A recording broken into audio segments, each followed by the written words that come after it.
자녀된 여러분, 주 안에서 여러분의 부모에게 순종하십시오. 이것이 옳은 일입니다. 내 부모를 공경하라고 하신 계명은 약속이 딸려있는 첫째 계명입니다. 내가 잘되고 땅에서 오래 살 것이다 하신 약속입니다. 또 아버지 된 여러분, 여러분의 자녀를 노엽게 하지 말고 주님의 훈련과 훈계로 기르십시오.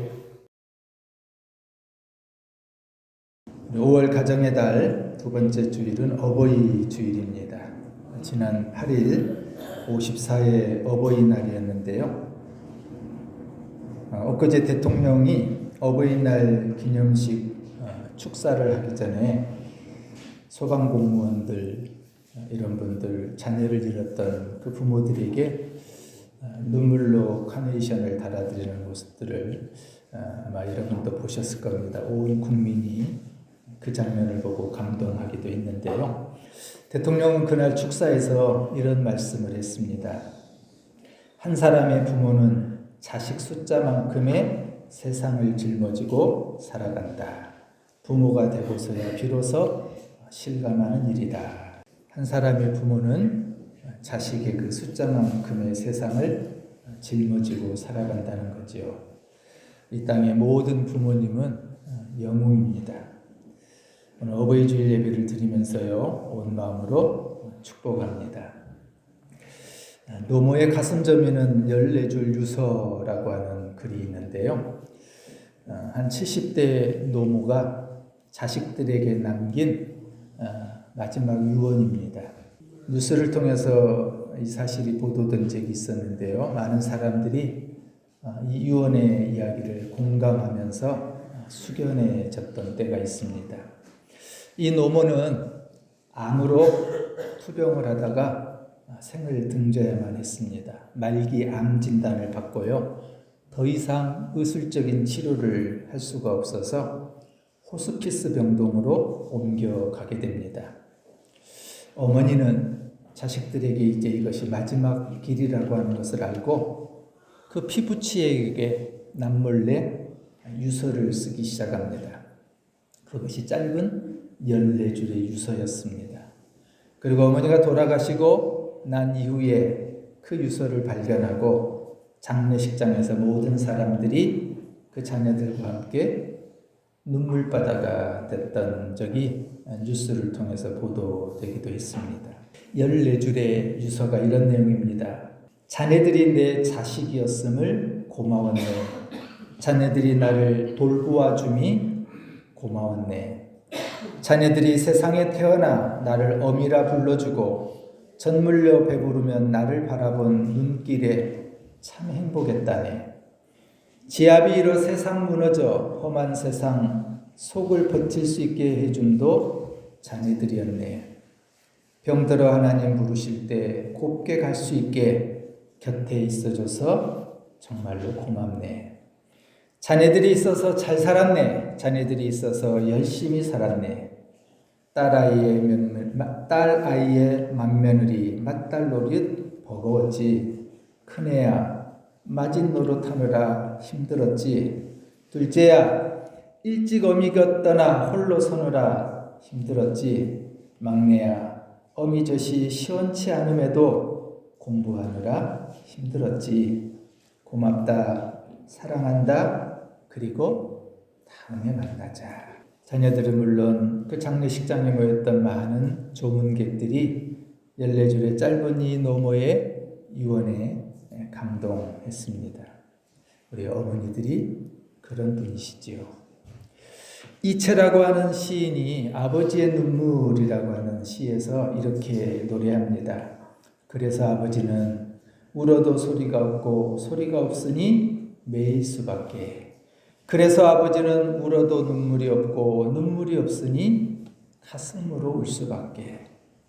아버지가 되어본 사람은 안다. 아버지는 고달프고 고독한 사람이란 것을.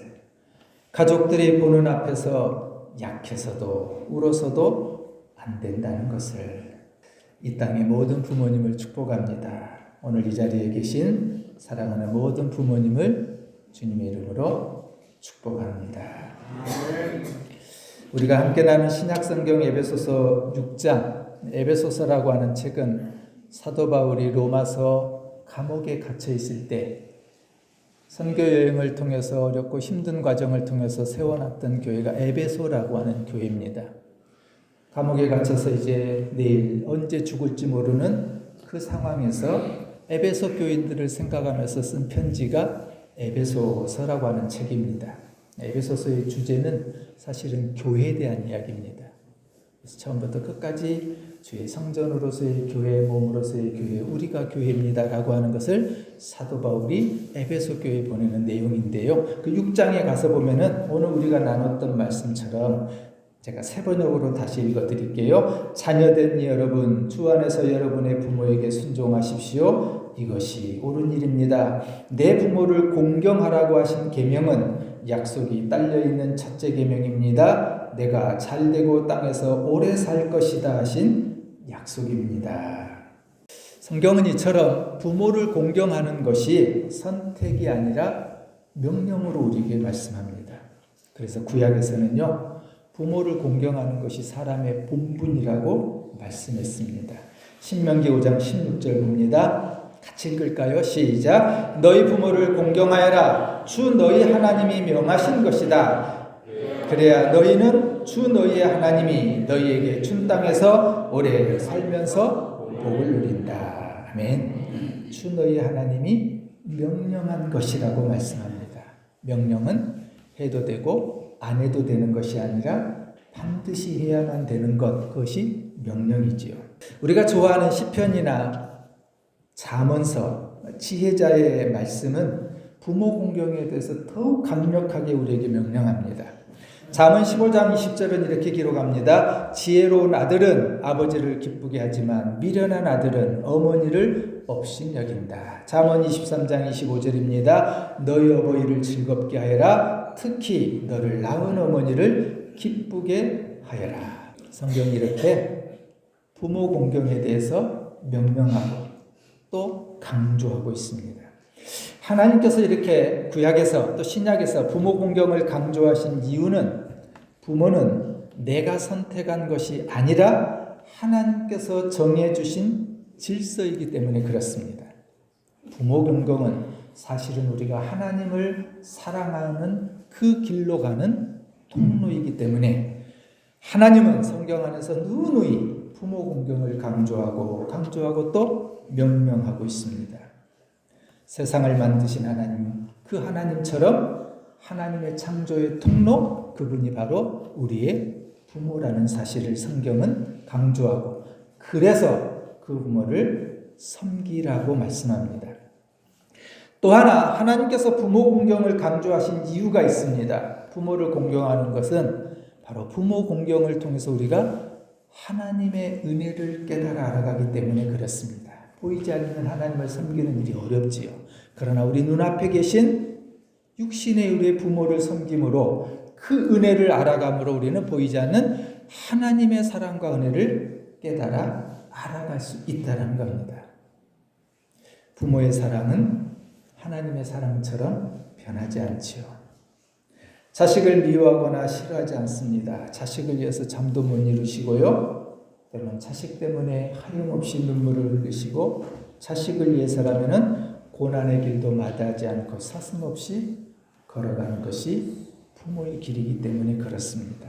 박은수 씨라고 하는 시인이 쓴 어머니라고 하는 시입니다.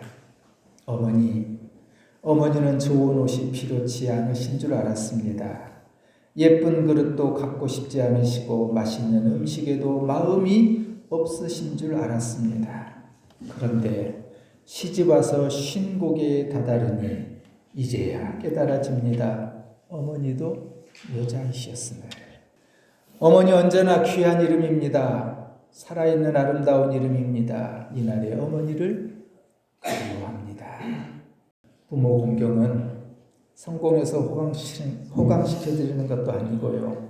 내가 좀 더 돈 번 다음에 효도해야지 하는 것도 아니고 지금 해야 된다는 거죠. 에베소서의 본문이 그 사실을 우리에게 말씀하고 있습니다. 부모에게 순종하고 공경하는 것, 그것이 옳은 일이기 때문에 이 땅에서 우리가 잘 되는 일이기 때문에 지금 하라고, 지금 해야 되는 것이 부모 공경이라고 그렇게 말씀합니다. 오늘 말씀의 1, 2, 3절을 다시 한번 그런 의미에서 볼까요? 자녀된 여러분, 주 안에서 여러분의 부모에게 순종하십시오. 이것이 옳은 일입니다. 내 부모를 공경하라고 하신 계명은 약속이 딸려있는 첫째 계명입니다. 내가 잘되고 땅에서 오래 살 것이다 하신 약속입니다. 에르메니아라고 하는 나라가 있는데요. 서아시아에는 구소련에 속해 있던 나라인데 거기에 큰 지진이 일어난 때가 있었습니다. 끔찍한 지진을 나서 모든 게 다 무너지고 폐허가 되어버렸습니다. 9층짜리 아파트가 무너졌는데요.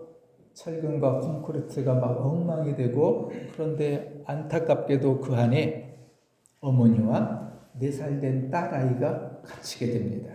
소리는 들려와요. 살려달라고 하는 소리는 들려오는데, 그래서 구조대가 달려왔습니다. 그런데 손을 쓸 수가 없는 거예요. 또다시 어느 곳이 무너질 것 같으니까 쉽게 접근을 못했던 거예요. 하루가 지나고 이틀이 지나고 사흘, 나흘이 지나갑니다. 점점 그 콘크리트 속에서 들려오는 소리가 사라지기 시작해요. 시간이 지나고 몇 날이 지난 뒤에야 구조대원이 콘크리트 잿더미를 걷어내고 그 안에서 어머니와 4살 된 딸 아이를 기적처럼 구조해냅니다. 나중에 보니까요, 그 어머니가 곁에 있던 유리 조각을 주워서 당신의 팔을 그어서 팔에서 뚝뚝 피를 흘려 아이의 입술에 피를 내려 적셔준 겁니다. 그래서 어머니도 살았고요, 그 4살 된 딸아이도 극적으로 살아났습니다. 어머니의 피 흘림이 아이를 살려내고, 그것이 바로 어머니의 부모의 사랑이라는 거죠. 하나님은 10가지의 계명을 이스라엘 백성들에게 주면서요, 그 구조가 그렇죠. 1계명부터 4계명은 하나님에 대한 사랑이고요, 5번째 계명부터 10번째 계명은 사람에 대한 계명이에요. 그런데 사람에 대한 계명을 말씀하시는 첫 구절에 5계명에 우리가 잘 아는 것처럼 부모 공경을 말씀합니다. 사람이 해야 될 가장 우선적인 본분, 하나님의 사랑 아닌 사람을 사랑하는 가장 기본적인 게 부모 공경이라고 하는 사실을 하나님은 10계명을 통해서도 이스라엘 백성들에게 강조하고 가르쳐 주셨던 겁니다. 부모를 공경하는 효도가 얼마나 중요한 것인가라고 하는 것은 우리가 지난주에도 말씀을 드렸습니다만, 성경은 온통 가정에 대한 이야기라고 했습니다. 창세기 1장부터 피면은 가정의 이야기고요, 말라기, 구약의 마지막도 신약의 첫 번째 대목도 마태 족보 가정의 이야기고요, 신약의 마지막 요한계시록도 신랑과 신부의 이야기, 가정의 이야기로 성경은 끝을 냈습니다. 그런데 창세기 첫사람의 이야기에서 보면요, 이 첫 가정이 하나님 얼마나 가정을 소중히 여겼는가라고 하는 것을 보여주는 대목인데요. 에덴 동산에 인류의 첫사람 아담과 하와가 태어나지요. 그런데 아담과 하와의 가정에 비극적인 사건이 일어납니다. 아담과 하와는 선악과를 따먹은 이후에 그 가정의 재앙이 시작됩니다. 아담과 하와는 첫 아들 가인을 낳죠. 가인이라고 하는 이름의 뜻이 얻었다라는 뜻이거든요. 얼마나 기뻤겠어요. 이제 드디어 내가 내 자식을 얻었구나. 분명 그 자식을 얻고 아담과 하와는 행복했을 겁니다. 그런데 여러분, 창세기에 아담과 하와를 어떻게 지으셔요? 하나님 말씀으로 지으시고 흙을 빚어서 코에 생기를 부어넣어서 넣어서 아담을 만드시고, 아담의 갈비뼈를 취해서 하와를 만들잖아요. 그 이전에 사람이 없었어요. 아담과 하와는 사람을 섬기고 당신의 육신의 부모를 섬기는 질서와 효도를 못 배웠어요. 자녀 양육이 힘들었을 거예요. 생전 첫사람, 생전 처음으로 자식을 낳았고 주변에 그 누구도 자식을 낳아보지 않았으니 본보기도 없었을 거고요. 그러니 처음 난 그 자식을 키워가면서 참 많이 고생했을 겁니다. 물론 성경에 기록하고 있지 않지만요. 둘째를 또 낳습니다. 둘째는 아벨이라고 하는 이름을 져줘요. 아벨은 그 원어의 의미가 호흡이라는 뜻을 갖고 있어요. 훗날 가인과 아벨이 하나님 앞에 똑같이 제사를 드리지요. 하나님께서 동생 아벨의 제사는 받으셨지만 형 가인의 제사를 받지 않으셨어요. 제물이 아니었어요. 제물의 문제가 아니었어요. 가인도 최선을 다해서 제물을 드렸어요. 성경에는 뭐라고 나오냐면 가인과 그 제물은 받지 않았지만 아벨과 그 제물은 받으셨다 그랬어요. 하나님이 보셨던 제물의 기준은 예물의 그 액수나 규모가 아니라 삶이었어요. 가인의 삶을 받을 수 없었던 거예요. 우리 나중에 알죠. 가인이 어떤 사람이었는지를. 가인은 시기심과 질투심으로 동생을 살해하고 맙니다. 최초의 가정 안에서 끔찍한 형이 동생을 죽이는 죽음을 목격하는 비참한 일이 일어납니다. 하나님이 가인을 쫓아내지요. 한 가정, 한 동네에서 같이 살 수 없었던 거예요. 부모의 찢어지는 심정을 우리는 알 수 없지만 가인의 마음이 그랬을 것 같아요. 왜 인간의 역사 안에서 부모를 향한 그 뜨거운 사랑을 가지면서 또 부모 때문에 상처를 입고 아파하고 힘들까요? 이 부모와 자식 관계의 애증의 관계가 왜 이렇게 일어날 수밖에 없었을까요? 창세기의 첫 이야기가 그랬어요. 부모와 자식 간의 그 뜨거운 사랑도 있었지만 그러나 서로 상처를 입고 그 상처 안에 쓰라린 아픔을 경험했던 애증의 관계는 인류 최초의 창세기에서부터 그렇게 시작된 겁니다. 아담과 하와의 불행의 시작이 뭐였을까요? 첫사람 아담은 흙으로부터 창조되고 하와는 아담의 갈비뼈로 만들었으니 그들은 어른으로부터 시작했어요. 어린 유년의 시절이 없었어요. 아담과 하와에게는 처음부터 부모가 없었으니 효도도 할 수 없었고요. 효도도 배울 수 없었고요. 효도를 받는 것도 그들은 할 수가 없었어요. 자식들도 그랬겠지요. 부모가 그것을 못 배웠으니 알 수 없었으니 자식들에게 그것이 순전한 기능으로 흘러가지 못했을 거예요. 그러니 가인과 아벨 역시 할아버지와 할머니가 계시지 않았으니 부모가 보여주는 효도도 볼 수 없었고 효도를 배울 기회도 아마 없었을 겁니다. 여러분, 우리가 부모를 지금 공경해야 되는 중요한 이유가 거기에 있습니다. 우리가 부모를 공경할 때 부모 공경의 그 모습은 우리 자녀들에게 고스란히 대물림되기 때문에 그렇습니다. 그래서 사도 바울이 지금 말씀하는 거예요. 부모 공경은 땅에서 잘되고 장수하는 일이다라고 하는 이 말씀의 뜻이 뭐냐면 지금 우리가 부모를 공경하고 부모에게 순종하는 것이 바로 우리의 자녀들 후손들에게 대대로 대물림되는 것이라고. 내 부모를 공경하라고 하신 계명은 약속이 딸려있는 첫째 계명입니다. 내가 잘되고 땅에서 오래 살 것입니다라는 약속입니다. 여러분, 땅에서 잘되고 오래 사는 것은 다른 것이 아니라요, 잘 먹고 잘 서고 부유하고 걱정 없이 살아가는 것이 아니라 부모와 자식의 그 관계가 또 우리의 자녀 후손들에게 또 후손들에게 그렇게 흘러가는 것, 그것이 이 땅에서 잘되는 약속 있는 계명이라고 그렇게 말씀하고 있다는 겁니다. 부모를 공경하는 것은 우리는 너무나 잘 알고 있습니다. 특별히 우리 동양 사상은 무엇보다도 부모님의 마음을 편안하게 해드리는 것이라 그랬죠. 반대로 우리가 부모를 불경하는 것은 걱정과 근심을 드리는 것이라고 말합니다. 중국의 고사에 보면은 그런 이야기도 있잖아요. 늙으신 부모님 앞에서 색동옷을 입고 재롱을 부리는 것. 노래자라고 하는 성인인데, 당신도 나이가 많이 들었지만 더 연로하신 그 부모님 앞에 색동 입고 재롱을 피우는 이유가 그 부모를 조금이라도 지금 편안하게 기쁘게 해드리기 위한 그런 거라는 거죠. 그래서 성경은 부모 공경이 마땅히 해야 될 본분이라고 그렇게 말씀합니다. 마땅히 해야 될 사람의 본분을 행할 때 하나님께서는 그 자녀에게 또 형통한 복, 순전한 복, 대대로 우리 자녀 손들이 잘 되는 그런 복을 주실 줄로 믿습니다. 사랑하는 여러분, 자녀된 여러분, 주 안에서 여러분의 부모에게 순종하십시오. 이것이 옳습니다. 오늘 말씀은 우리에게 그렇게 명령하고 권면해 주고 있습니다. 자녀된 여러분, 주 안에서 여러분의 부모에게 순종하십시오. 이것이 옳은 일입니다.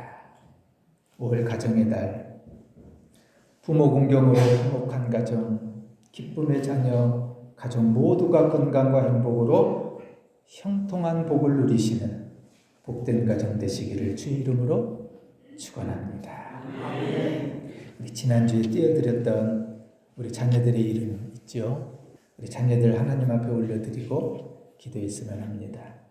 아마 여러분들 이렇게 보시면은 빽빽이 이름이 적혀 있지만 우리 자녀 손들 이름이 제일 먼저 눈에 들어올 거예요. 그런 얘기가 있잖아요. 운동장에 많은 어린이들이 운동회를 해도 내 아이, 내 손들만 가장 눈에 들어오고 보인다고. 우리 이 아이들, 우리 자녀들, 우리 손들 이 시간을 하나님 앞에 올려드리고 기도했으면 합니다. 제가 기도합니다. 하나님, 예수만 섬기는 우리 집 복된 가정을 허락하신 하나님, 부모를 공경하는 자녀를 기뻐하시며 효도가 당연한 본분이지만 부모 공경으로 땅에서 잘되는 복까지 더하여 주시니 감사합니다. 부모 공경, 부모 순종의 그 삶을 살아야 했는데 하나님 그렇게 살지 못했던 우리들의 허물을 용서하여 주옵소서.